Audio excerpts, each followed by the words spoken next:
As soon as spring arrives, plants start into vigorous growth, and that needs to be supported by moisture from the soil, but also from plenty of nutrition. So plant feeding is really crucial in the spring. If those plants are to take up that water and those nutrients, then their roots need to be growing strongly too. And the first thing I like to feed with is superphosphate. Sprinkle this around the surface of the soil and lightly fork it in, and it'll be washed down towards the plant roots, and it'll encourage them to grow.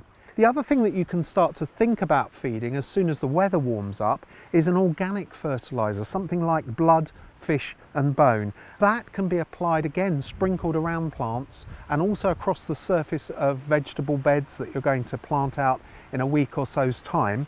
That will give a really good general purpose feed because it contains lots of nitrogen, again lots of phosphate, but also a little base dressing of potash. If you're not bothered about being organic, then you could go for something like Growmore. Now this is probably one of the cheapest, and it has a very even balance of nutrition. Equal parts, 7 parts of nitrogen, 7 parts of phosphate and 7 parts of potash. And this is a really good base dressing for all sorts of things. Remember though that it contains high levels of nitrogen, so if there's a frost still likely to happen, if you apply this too early, it can be taken up by the plants and make them produce very soft, sappy growth that can be affected by frost. So rather than Growmore, I like to use this fertiliser. Now this is called Vitax Q4. It's a pelleted fertiliser. This has lower levels of nitrogen than the Growmore, and it's got quite a high level of potash in it. It's got a reasonable amount of phosphate, so that's good for root growth. But the good thing is, being lower in nitrogen, that means that it won't encourage the plants to grow quite so sappily and be so prone to frost. So it's really good for applying around fruit bushes, summer flowering shrubs, and it's also good for digging into beds and borders where you're going to plant out bedding plants.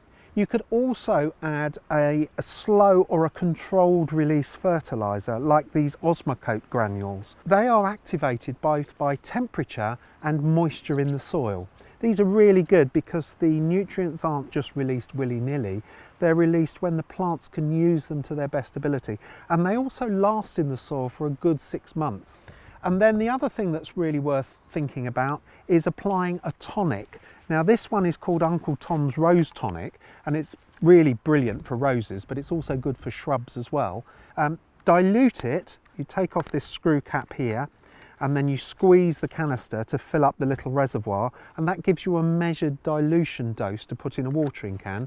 It's not high in nitrogen, so it won't encourage soft growth, but it will actually toughen the leaves up, and it's a general all-round tonic for all sorts of different plants.